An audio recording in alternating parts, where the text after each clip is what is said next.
이제 코로나19 가운데서도 전국적으로 봄학기가 시작이 되었습니다. 가르치는 선생님들은 온라인과 오프라인을 넘어들며 열심히 학생들을 가르치며 강의하고 있습니다. 저도 가르치는 한 사람으로서 학교에서 학생들 앞에 설 때마다 강의를 잘하고 싶은 마음이 늘 있습니다.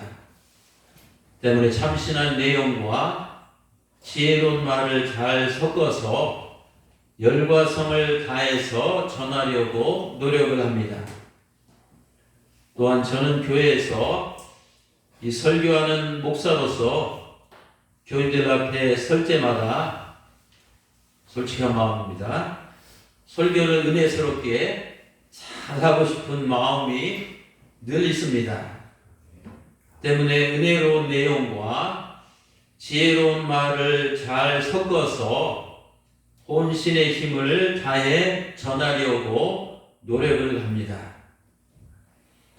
교수로서 강의를 잘하고 싶은 마음과 또 목회자로서 설교를 잘하고 싶은 마음은 교단과 강단에 선 사람들이라면 누구나 공통적으로 갖고 있을 것입니다. 교수는 학생들에게 멋진 강의를 준비하기 위해서 심혈을 기울이고 또 목회자는 훌륭한 설교를 준비하기 위해서 글자 그대로 고열을 짜냅니다. 매번 안타를 치고 홈런을 때리면 얼마나 좋겠습니까? 어쨌든 매 시간마다 어떻게 해서든지 멋진 말과 아름다운 지혜를 동원해서 듣는 사람들을 기쁘게 하고 감동을 주려고 애를 씁니다. 오늘 본문을 기록한 사도 바울은 당시 복음의 진리를 가르치는 교수요, 또한 복음의 진리를 전파하는 이 설교자였습니다. 그도 역시 교수요, 이 설교자였기 때문에 사람들 앞에서 훌륭한 강의와 감동적인 설교를 하기 원했을 것입니다. 그는 사람들 앞에 설 때마다 멋진 말과 또 아름다운 지혜를 사용해서 강의하며 설교를 하고 싶어 했을 것입니다. 그런데요, 사랑하는 성도 여러분, 오늘 본문 성경에 보면 사도 바울은 뭐라고 자기가 배척하고 목회했던 이 고린도 교회 성도들에게 고백하고 있습니까? 형제들아, 내가 너희에게 나아가 하나님의 증거, 하나님의 비밀, 그 진리를 전할 때 말과 지혜의 아름다운 것으로 아니하였노라. 즉 사도 바울은 이 사람들이 귀를 즐겁게 하기 위해서 아름다운 말과 지혜를 사용하지 않았다는 겁니까? 바울은 평상시에 어떤 마음 자세로 살았습니까? 갈라디아서 1장 10절입니다. 이제 내가 사람들에게 좋게 하랴, 하나님께 좋게 하랴, 사람들에게 기쁨을 구하랴. 내가 지금까지 사람들에게 기쁨을 구하였다면 진정한 그리스도의 종이 아니었느니라. 바울이 항상 지향했던 이 삶의 초점은, 이 사역의 관점은 사람들을 기쁘게 하는 것이 아니라 자기를 부르신 이 하나님을 기쁘시게 하는 겁니다. 때문에 사도 바울은 자기가 하고 싶은 말보다는 하나님께서 하시고 싶은 말을 전하려고 애썼습니다. 또 사람들을 기쁘게 하기 위해서 그들이 듣고 싶어하는 말을 전하지 않았습니다. 대신 하나님을 기쁘게 하기 위해서 하나님이 자기를 통해서 백성들에게 들려주고 싶은 그 말을 사도 바울은 전하려고 이 노력을 했습니다. 여러분, 저는 1977년부터 지금까지 설교를 해왔는데 설교자의 유혹이 뭔지 아십니까? 그것은 사람들이 듣고 싶은 말과 자기가 하고 싶은 말을 전하고 싶은 이 충동입니다. 설교자가 이 강단에 서서 자기 만족과 또 사람들의 만족만을 추구하며 말씀을 전한다면 그 설교는 자기 얘기지 하나님의 얘기는 아닙니다. 그 설교는 사람을 기쁘게 하는 것이지 하나님을 기쁘게 하는 것이 아닙니다. 그 설교는 사람들에게 초점이 가 있는 것이지 하나님에게 초점이 맞춰져 있는 것이 아닙니다. 바울은 장제에 얼마나 이 아는 지식이 많았습니까? 그는 장대 최고 석학이었던 이 가말리알 문화생으로서 최고의 지성인에 속했습니다. 바울이 얼마나 공부를 많이 하고 그의 학문이 얼마나 깊었든지 그를 핍박하며 신문하던 베스도 총독이 사도행전 26장 24절에 보면 이렇게 외쳤습니다. 바울아, 내가 미쳤구나. 내 많은 학문이 너를 미치게 하였도다. 바울은 아는 것이 만일 뿐만 아니라 또한 이 스피치, 말도 참 잘했습니다. 그는 전도 여행 때 그리스 아테네에 가서 에피쿠로스 철학자와 스토아 철학자들과 열띤 이 언쟁을 벌이며 논쟁을 한 적이 있었습니다. 그런데 바울은 당시 최고의 논객들과 이 논쟁을 벌였는데 전혀 밀리지 않자 그들은 바울을 향해서 뭐라고 지칭한지 아십니까? 사도행전 17장 18절입니다. 이 말쟁이가 도대체 무슨 소리를 하려는 것인가? 이처럼 공부를 많이 한 사도 바울은 박식했고 그의 언변도 탁월했습니다. 그는 마음만 먹으면 자기가 알고 있는 해박한 지식을 아름다운 지혜와 멋진 말로 이제 전달하며 사람들을 기쁘게 하고 그들의 마음을 얼마든지 사로잡을 수가 있었습니다. 하지만 그의 이 성경을 읽어보면 그는 그렇게 하지 않았습니다. 대신 사도 바울은 하나님께서 인간에게 전하고 싶은 그 말씀만을 전했습니다. 그 말씀 외에는, 그 말씀 말고는, 그 말씀을 떠나서는 자기가 아는 모든 지식을 이 배설물처럼 버렸다고 사도 바울은 고백하고 있습니다. 빌립보서 3장 7절에서 8절 말씀입니다. 바울은 이렇게 말합니다.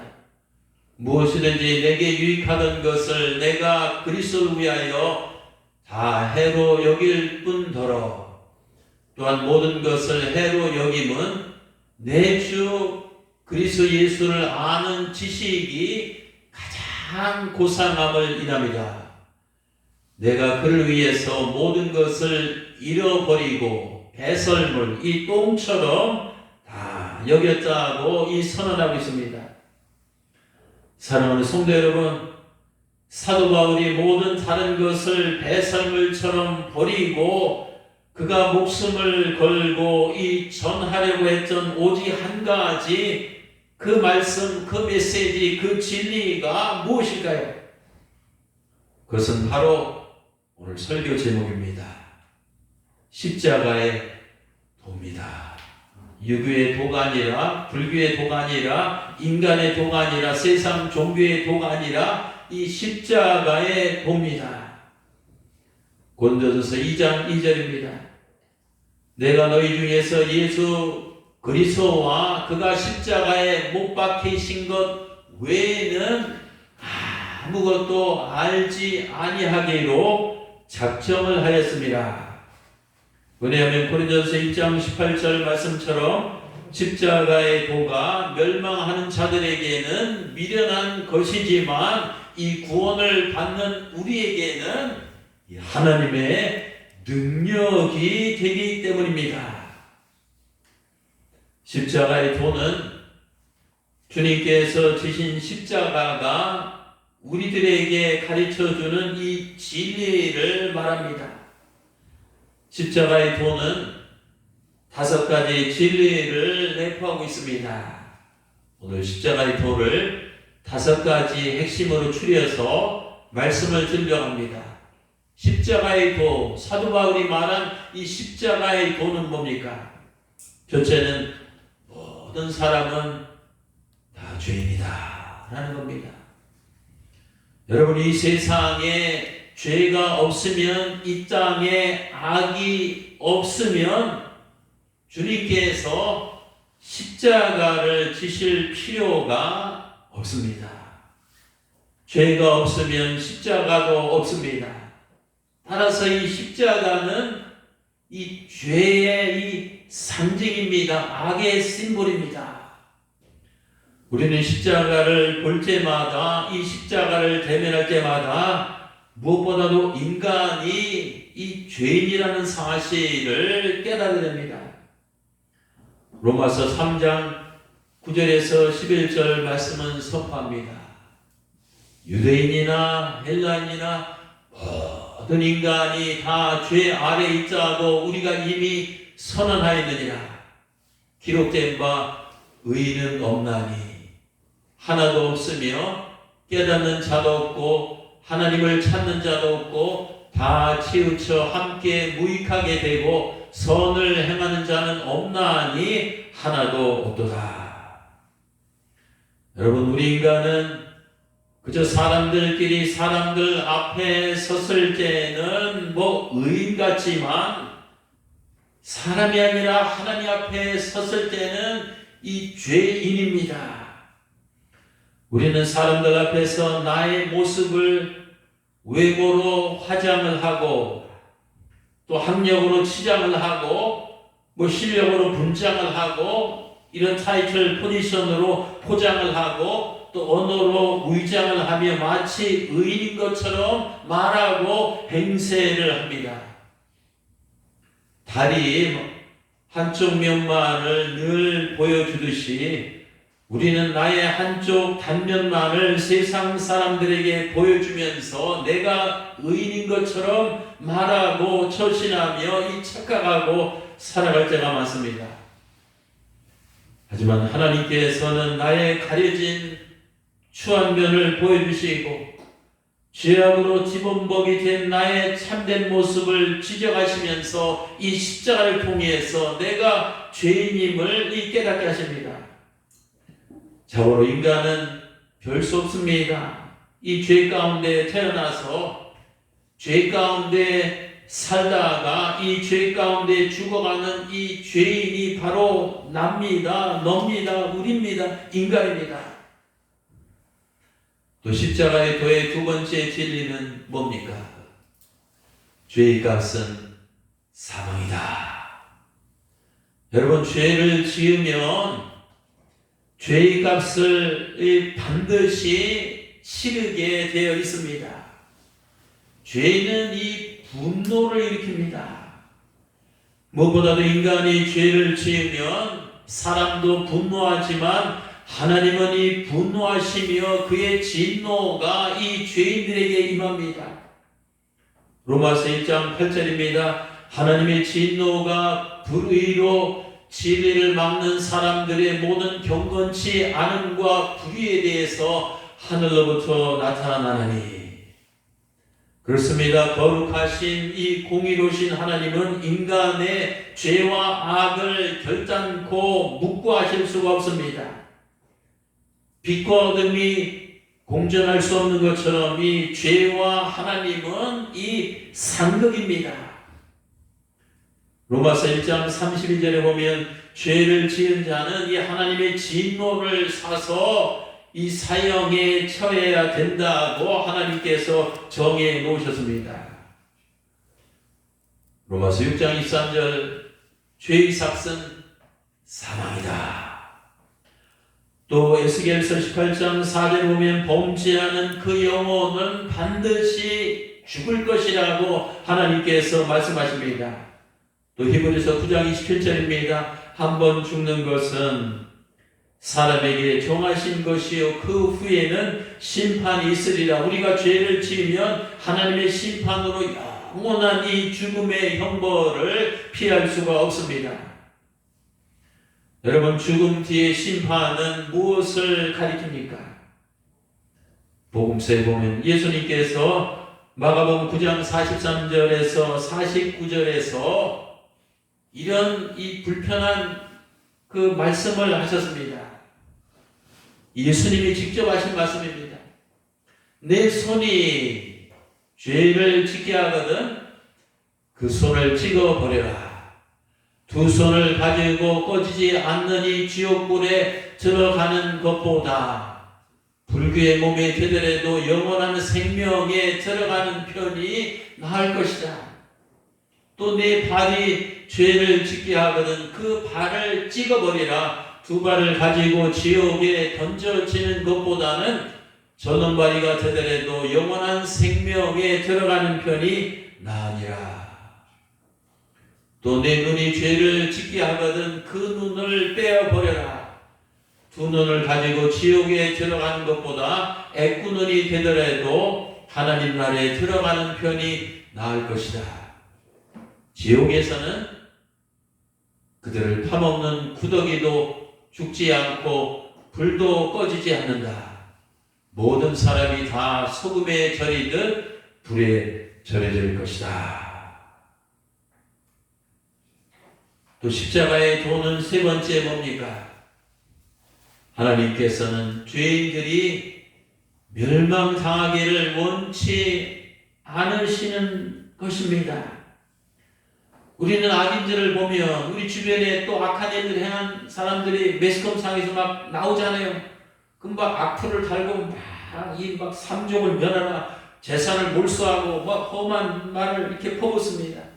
이처럼 우리는 악인들을 보면 눈은 눈으로 이는 이로 막 똑같이 복수하고 싶은 이런 이 충동이 우리 인간에게는 이 잠재되어 있습니다. 그래서 악인들이 죄값을 톡톡히 치르고 저주를 받아서 완전히 폭삭 망하기를 바랍니다. 하지만 만약 하나님께서 우리와 같은 그런 존재였다면 이 세상은 벌써 심판받아 이 멸망했을 것입니다. 우리가 죄를 지을 때마다 악을 행할 때마다 하나님께서 그때 즉각적으로 진노의 심판을 내리셨다면 죄인들은 단 한 사람도 살아남지 못했을 것입니다. 하지만 하나님께서는 우리가 비록 죄를 범했을지라도 또 악을 행했을지라도 자신의 형상대로 창조된 이 인간이 이 죽어서 멸망하는 것을 하나님께서는 결단코 기뻐하지 않으십니다. 우리 인자로는 하나님께서는 이 죄인들이 회개하고 돌아올 때까지 오래오래 참으시는 분입니다. 에스겔서 18장 23절입니다. 나 주 하나님의 말이다. 악인이 죽는 것을 내가 조금이라도 기뻐하겠느냐. 오히려 악인이 자신의 모든 길에서 돌이켜서 사는 것을 내가 참으로 기뻐하지 않겠느냐. 또 디모데전서 2장 4절입니다. 하나님은 모든 사람이 유대인이나 헬라인이나 이방인이나 모든 사람이 구원을 받으며 영생의 이 진리를 아는 데 이르기를 원하시느니라. 또 베드로전서 3장 8절과 9절 말씀입니다.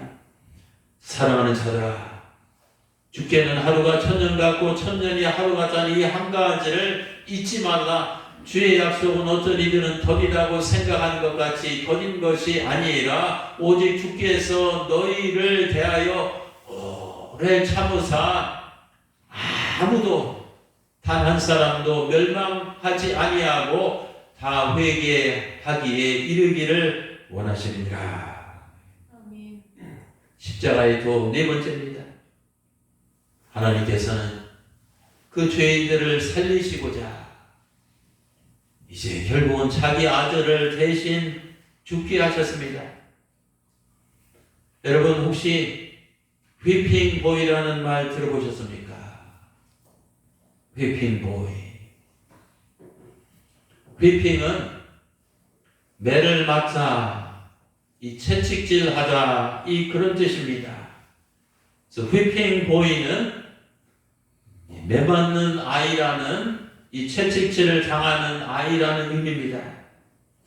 옛날 유럽 왕실에는 왕자들을 교육시킬 때 그 왕자 옆에 그 왕자와 비슷한 또래의 그 휘핑보이가 앉아 있었답니다. 이제 가정교사가 궁궐에 와서 왕자에게 이제 1:1로 교육을 시킵니다.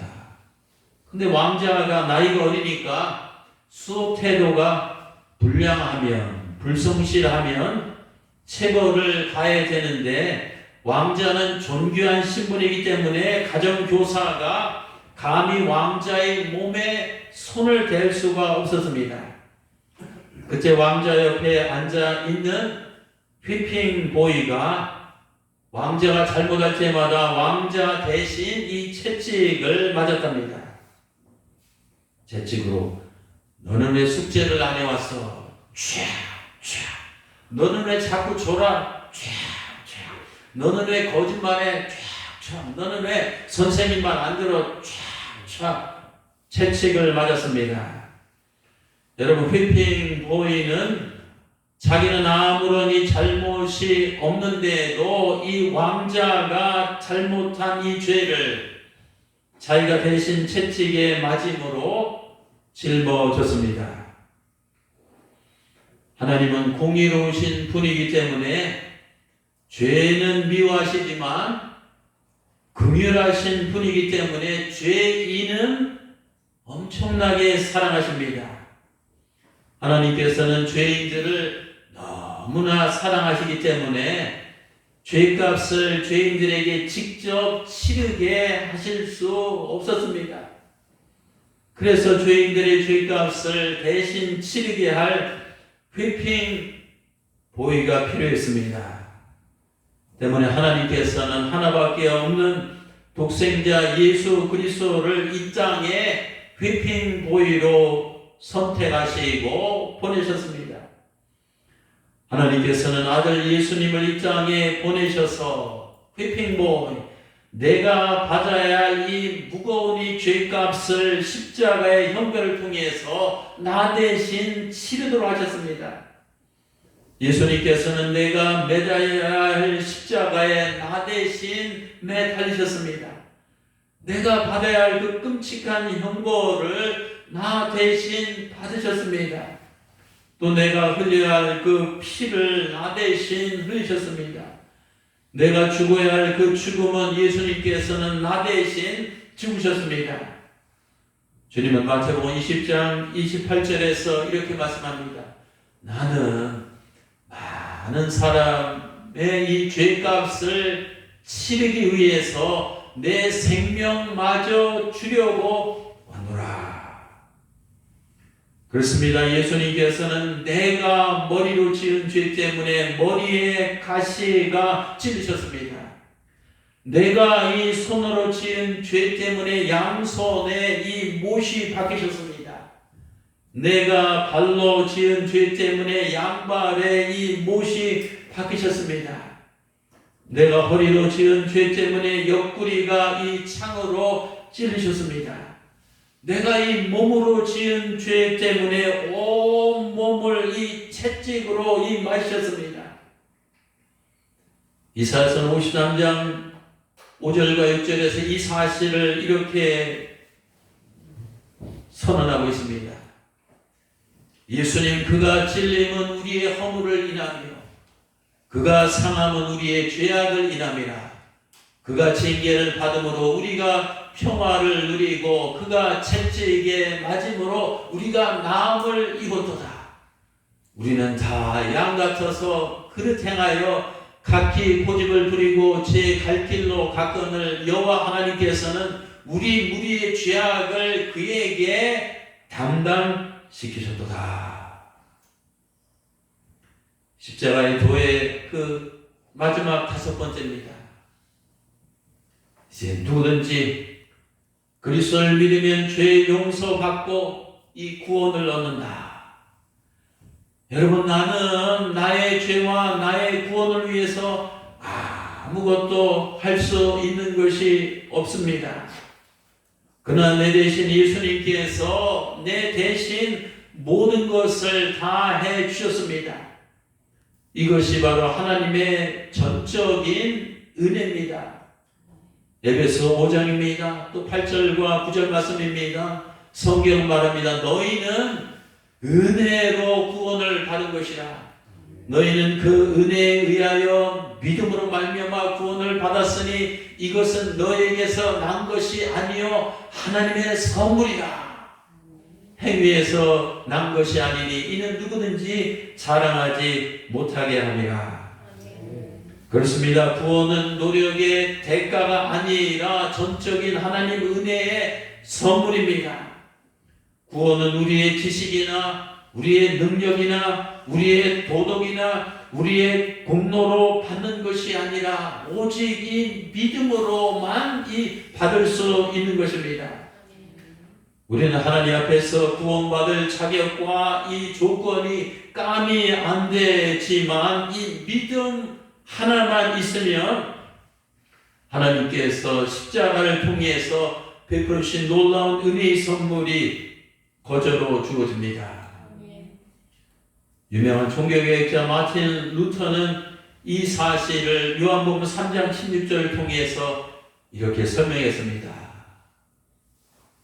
너무나도 유명한 요한복음 3장 16절, 성경 66권을 한 문장으로 요약하라면 바로 저 구절입니다. 하나님이 세상을 이처럼 사랑하사 독생자를 주셨으니 이는 그를 믿는 자마다 다른 조건 없습니다. 멸망하지 아니하고 영생을 얻게 하려 하십니다. 루터는 말합니다. 이 짧은 말씀에는 이 최고라는 말만 등장한답니다. 그렇습니다. 하나님이 여러분 이 세상에 하나님보다 최고 되는 분이 있습니까? 하나님은 우리의 최고의 사랑하는 자 러버입니다. 또 세상 5대양 6대주 이 세상 이 맥시멈 이 세상 다를 세상에 있는 사람들을 포함시키고 또 이처럼 사랑하사 하나님은 자기 자신이 사랑할 수 있는 최대치를 사랑하셨습니다. 그것이 독생자. 하나님 우리에게 1억을 주시고 10억을 주시고 100억 주신다고 독생자하고 값이 비교해요. 자기가 주실 수 있는 최고의 선물을 주셨습니다. 또 주셨다는 건 뭐예요? 저자가 뺏은 것이 아니라 이 최고의 행동입니다. 또 누구든지 이 세상에 유대인이든 헬라인이든 이방인이든 동양인이든 5대양 6대주에 살고 있는 모든 사람들을 다 초청하셨습니다. 그래서 저를 믿는 자마다 구원의 다른 조건 하나도 달지 않았습니다. 최고의 단순함입니다. 그저 믿기만 하면 믿음만 주면 어쩌겠습니까? 멸망하지 아니하고 우리가 멸망하지 않는 것 이상 그 가장 큰 해방이 어디 있습니까? 최고의 해방을 주셨습니다. 또 영생, 이 세상에 천연을 우리가 갖는다 해도 영생을 잃으면 무슨 소용이겠습니까? 영생을 주신 것은 하나님께서 우리에게 이 세상의 그 최고의 그 소유물, 이 보물을 주신 겁니다. 이처럼 십자가는 하나님께서 인류에게 베풀어 주신 가장 최고의 선물입니다. 이 가장 최상의 은혜입니다. 가장 최대의 기적입니다. 이제 누구든지 십자가 앞에 나와서 겸손하게 자신의 죄를 회개하고 그리스도께서 나의 죄를 위해서 죽으신 것을 마음으로 믿고 입으로 시인하면 구원을 받습니다. 로마서 10장 10절입니다. 사람이 마음으로 믿어 의에 이르고 입으로 시인하여 구원에 이르느니라. 그렇습니다. 누구든지 십자가 앞에 나아가면 죄인이 의인이 됩니다. 저주받은 자가 축복받은 자가 됩니다. 죽음에 이르던 자가 이 생명을 얻게 됩니다. 지옥으로 향하던 자가 천국으로 이제 향하게 됩니다. 이것이 바로 사도 바울이 외쳤던 이 십자가의 도입니다. 그런데요, 사도 바울이 전하는 십자가의 도를 듣고 그 당시 사람들은 어떤 반응을 보였습니까? 고린도전서 1장 22절과 23절입니다. 유대인은 표적을 구하고 헬라인은 지혜를 찾으나 우리는 십자가에 못 박힌 그리스도를 전하니 유대인들에게는 꺼리끼는 것이요 이방인들에게는 미련한 것이로다. 무슨 뜻입니까? 여러분, 예수님에게서 하늘에서 온 표적을 보여달라고 기적을 요구했던 유대인들에게는 십자가의 도는 이 비위에 거슬린다고 이 배척을 했습니다. 또 고상한 지혜를 찾았던 헬라인들은 십자가의 도를 듣고 뭐 이런 게 다 있어 황당하고 엉터리 같다며 이 배척을 했습니다. 오늘날도 마찬가지입니다. 돈과 재물만 찾는 사람들에게는 십자가의 도는 이 귀를 기울일 가치가 없어 보입니다. 또 세상의 권력과 명예만 찾는 사람들에게는 십자가의 도는 흥미가 없어 보입니다. 또 세상의 그 지식과 이 지혜만 찾는 자들에게는 이 십자가의 도는 황당하게 들립니다. 뿐만 아니라 세상의 향락과 이 쾌락을 찾는 자들에게 십자가의 도는 이 불편하게 여겨집니다. 때문에 사도 바울이 언급한 것처럼 고린도 1장 18절입니다. 십자가의 도는 이 멸망하는 자들에게는 다 미련한 것처럼이 보입니다.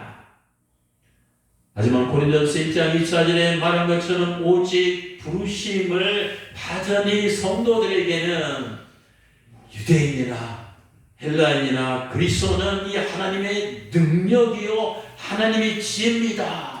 죄인을 의인으로 만들고 저주를 축복으로 만들고 이 지옥에서 천국으로 이 변화시키는 이 능력이요 이 십자가 안에는 인간이 그 어떤 학문 이 지혜와 그렇게 설명할 수 없는 하나님의 깊고 심오한 이 지혜가 그 안에 다 들어있습니다. 이제 말씀을 맺겠습니다. 예수님은 이 땅에 십자가의 도를 전하러 오셨습니다. 예수님은 굉장한 표적이나 놀라운 능력이나 기가 막힌 지혜를 보여주시기 위해서 이 땅에 오시지 않았습니다. 그런데요, 사실 알고 보면, 사실 깨닫고 보면 십자가의 도야말로 하나님께서 우리에게 보여주신 표적 중에 표적입니다. 능력 중에 이 능력입니다. 이 지혜 중에 이 지혜입니다. 십자가의 도는 이 주님을 만나는 길이요, 이 구원받는 진리요, 영생을 얻는 이 비결입니다. 그래서 이 십자가의 도에서 벗어나면 우리는 죄 가운데 살다가 하나님의 심판을 받아서 영원히 멸망할 수밖에 없습니다. 사순절 기간입니다. 십자가의 도를 묵상하며 주님께서 걸어가신 십자가의 길을 묵묵히 따라갑시다. 우리를 정죄에서 용서의 길로, 죄인에서 의인의 길로, 영벌에서 영생의 길로, 지옥에서 천국의 길로 인도하시는 것은 십자가의 길밖에 없습니다. 세상에 많고 많은 사람들 중에서 특별히 나에게, 우리에게 십자가를 볼 수 있는 눈과 십자가의 도를 들을 수 있는 귀와 십자가의 도를 깨달을 수 있는 마음을 주시며 놀라운 구원의 반열로 인도하신 하나님께 감사와 영광을 돌립시다. 우리의 사도 바울처럼 십자가의 도가 우리의 기쁨이요, 우리의 능력이요, 우리의 지혜요, 우리의 믿음이요, 우리의 소망이 되는 이 복된 성도로 살아가시기를 주님의 이름으로 축원합니다. 기도하시겠습니다.